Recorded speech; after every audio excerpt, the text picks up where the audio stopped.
करिए कुछ करिए।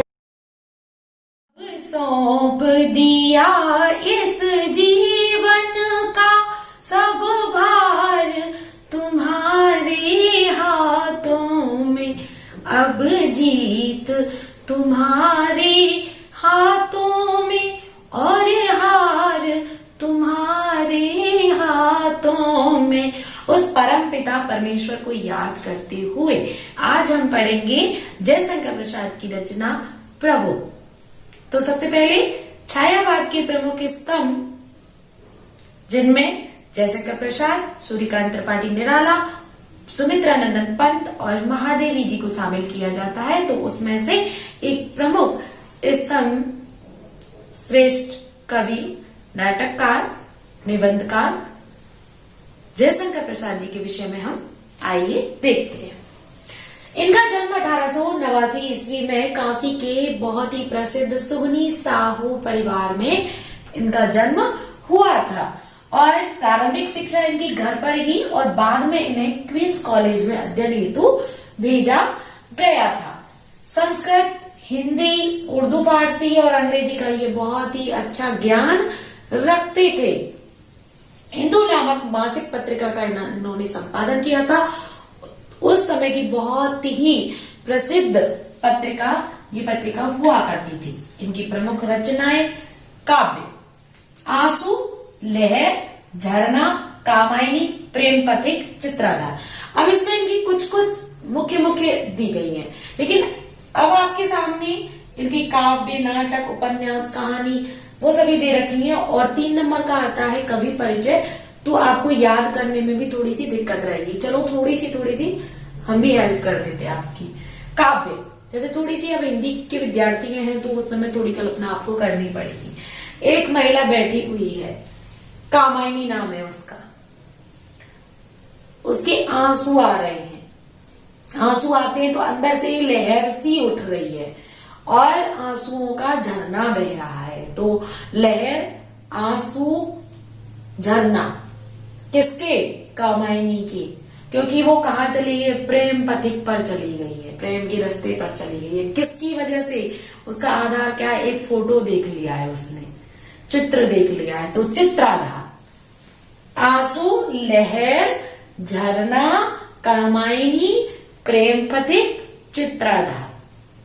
रख के याद कर लो, कोई नहीं, याद करना है हमें, इसलिए थोड़ी सी कल्पनाएं करनी पड़ेंगी ताकि हमारे दिमाग में बिल्कुल स्थिर रहे। तो सोचो, जब आंसू से आते हैं अंदर से एक लहर सी उठ रही है, आंसू आए, आंसू से झरना बहा, किसके? कामायनी के। क्यों? प्रेम पथिक पर चली गई है, प्रेम पथ पे चली गई, तो प्रेम पथिक। और किसकी? उससे चित्राधार, किसकी? काव्य रचना हो गई जयशंकर प्रसाद की। नाटक, अब ऐसा नहीं है कि 10वीं तक आते आते विद्यार्थी को ध्रुव स्वामी ये नाम नहीं सुना हो, तो ये अपने जो भी है वो सुनने में ज्यादातर आते हैं। हम और भी विषय पढ़ते हैं, जैसे ध्रुव स्वामी जैसे नाम सुनने में आ ही जाता है, कि जब भी सारे वंश पढ़ते हैं, हम सामाजिक विज्ञान में भी पढ़ते हैं, तो गुप्त वंश वगैरह और उनके बारे में ना हमें पढ़ने को मिलता है। तो ध्रुव स्वामिनी अब हम थोड़ा सा ट्रिक से बनाते हैं कि ध्रुव स्वामिनी, विशाखा, राज्यश्री, ये क्या है? तीनों सहेली है। अब इनका कोई शत्रु नहीं है। ध्रुव स्वामिनी, विशाखा, राज्यश्री, इनका कोई शत्रु नहीं है, अजात शत्रु जिसको कहते हैं। क्यों? कि स्कंदगुप्त और चंद्रगुप्त इनकी रक्षा करते हैं। तो ध्रुव स्वामिनी, विशाखा, राज्यश्री, अजात शत्रु, स्कंदगुप्त, चंद्रगुप्त। और एक घूंट, अब सबसे ज्यादा परेशानी रहती है पानी की सरकारी स्कूल में अपने, तो बोतल लेके लेके बच्चे अपने बैठ जाते हैं, है ना। तो इनके कोई शत्रु नहीं है, इसलिए क्या है, ये अपनी बोतल में से दिला देती है एक एक घूंट पानी सभी को। कौन? ध्रुव स्वामिनी, विशाखा, राज्यश्री, क्योंकि इनके नहीं है कोई शत्रु, क्योंकि चंद्रगुप्त और स्कंदगुप्त करते हैं इनकी हेल्प, और ये फिर दे देती है, बोतल में से पानी दे देती है इनको एक घूंट। तो ध्रुव स्वामिनी, विशाखा, राजश्री, अजात शत्रु, स्कंदगुप्त, चंद्रगुप्त और एक घूट। क्या है इनके? नाटक। दोस्ती के नाटक ये, क्योंकि ये आपस में लड़ते मरते रहते हैं बच्चे, तो नाटकों को याद करना है उनके ऊपर रख के। काव्य, क्योंकि कविता में है ना, क्योंकि जैसे इसको याद करेंगे तो वो गाना ना, चिट्ठी न कोई संदेश, जाने वो कौन सा देश, जहां तुम चले गए। तो जाने वाले को याद कर रही है, आंसू, लहर, झरना, कौन? कामायनी। और किस पे? प्रेम के पथिक पर जाती है। वो क्या लेके बैठी है? चित्र लेके बैठी है। कह रही है कहाँ तुम चले गए। तो कविता की तरह गा गा के यहाँ चल रहा है नाटक, है ना। आज तुम्हें सहेली, आज तुम्हें सहेली, आज तुम्हें सहेली। मतलब बच्चे आपस में लड़ते झगड़ते रहते हैं, विद्यालय में खूब होता है, तो उस पर रख के आप याद कर सकते हैं। अब उपन्यास, उपन्यास बहुत बड़ा होता है। अब आप सोचो, स्कूल से जा रहे हैं घर, अब वहां हमारे स्कूल से तो पढ़ता है, आसपास के इधर भी जाओगे इधर शमशान पड़ जाते हैं, तो वहां कंकाली कंकाल पढ़ रहे हैं और तितली उड़ रही है। अब बच्चे आपस में डर रहे हैं, इरावती नाम की भूतनी आ जाएगी, पर वो थोड़ी कम दिखाई देगी, क्योंकि क्या हो जाएगा, वो अपूर्ण रह गई थी। तो कंकाल, तितली और इरावती आई, लेकिन नहीं आई बराबर रही, क्योंकि अधूरा रह गया था, वो उनका पूरा नहीं कर पाए, उनकी मृत्यु हो गई थी। तो इस चक्कर में, अब इसी चक्कर में उपन्यास को उन पे रख के याद कर लो। शमशान से होके निकल रहे हैं, कंकाली कंकाल दिखते हैं, पशु वगैरह को डाल जाते हैं, और फिर वहां पे तितलियां उड़ रही है और भूतनी दिखाई देने के बच्चे आपस में कह रहे हैं भूत दिखाई देंगे, तो वहां पे इरावती आ जाएगी। तो इरावती, कंकाल, तितली, इरावती, ये सब आपके रखने के लिए ये है। ध्यान रचनाओं पे से हटना नहीं चाहिए। कहानी, अब देखो काव्य अलग अलग याद करना कि ये किनकी काव्य है। तो काव्य का आपने याद कर लिया, आंसू, लहर, झरना, कामायनी, प्रेम पथिक, चित्राधार। नाटक, ध्रुव स्वामिनी, विशाखा, राजश्री, अजात शत्रु, स्कंदगुप्त, चंद्रगुप्त, एक घूट। और उपन्यास, कंकाल, तितली, इरावती। अब आ जाओ कहानी। चलो एक कहानी सुनाते हैं। एक दिन क्या हुआ, एक दिन ऐसा हुआ कि आंधी आ गई। आंधी इतनी तेज थी कि ऐसा लग रहा था जाने कौन सा इंद्रजाल है ये है ना, इंद्र की माया है। आंधी तूफान, बारिश वारिश सबके देवता होते हैं, नहीं होते। गोवर्धन पर्वत के समय भी कहते ना, वही उन्होंने बहुत वर्षा करी थी। तो आंधी कौन सा, पता नहीं कौन सा इंद्रजाल है। अब आंधी आती है तो छाया सी नहीं हो जाती, सूरज डूब जाते हैं। तो आंधी आई, छाया हो गई, इंद्रजाल सा लगने लगा। प्रतिध्वनि, अब क्या आवाजें भी आती है बादल से गड़कने की, तो उसको हम याद कर लेंगे रचना को। प्रतिध्वनि हो रही है, मतलब आंधी, छाया, इंद्रजाल, प्रतिध्वनि। तारे बुझ जाते हैं, आकाशदीप बुझ गए सारे आकाशदीप। तो क्या हो रहा है, आंधी आई, छाया हुई, इंद्रजाल हुआ, लग रहा है, प्रतिध्वनियां आ रही है। अब ये चूंकि रात का समय, रात के समय में गुंडा आ गए, तो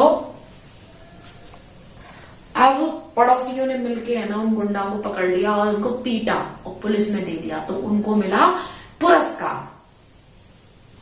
आंधी, छाया, इंद्रजाल, प्रतिध्वनि, आकाशदीप, गुंडा और पुरस्कार। ये कहानी है किसकी, जयशंकर प्रसाद की। तो अभी हमने पहले काव्य रचनाएं पढ़ी, आंसू, झरना, लहर, कामायनी, प्रेम पथिक, चित्राधार।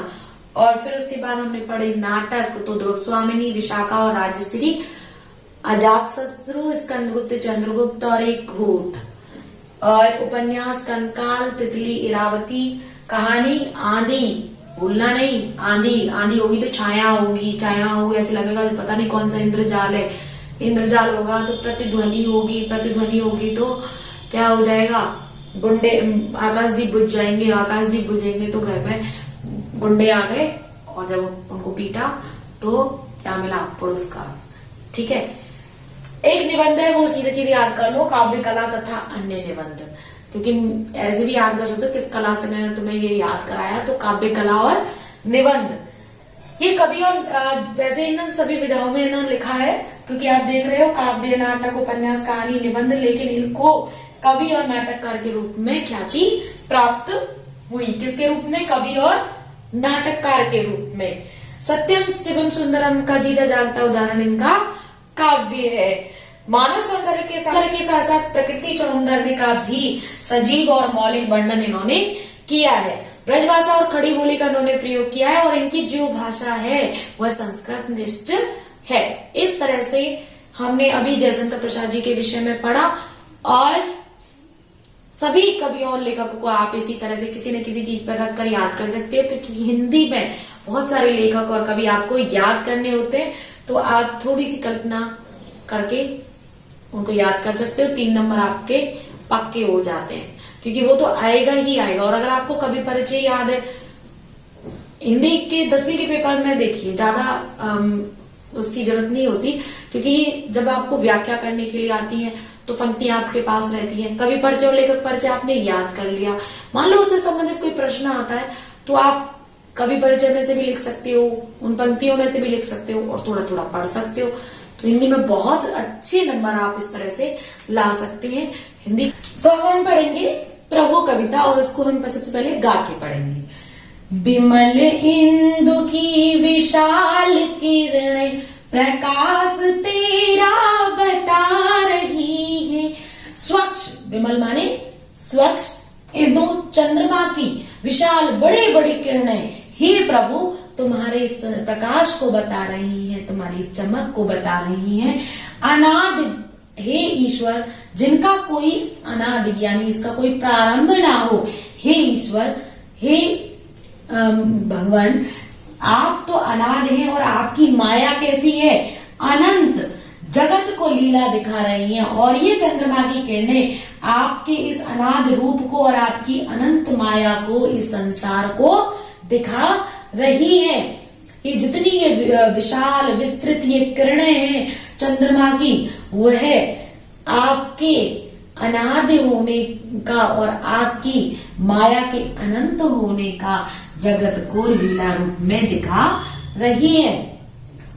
प्रसार तेरी दया का कितना ये देखना है तो देखे सागर, तेरी प्रशंसा का राग प्यारे तरंग मालाएं गा रही है।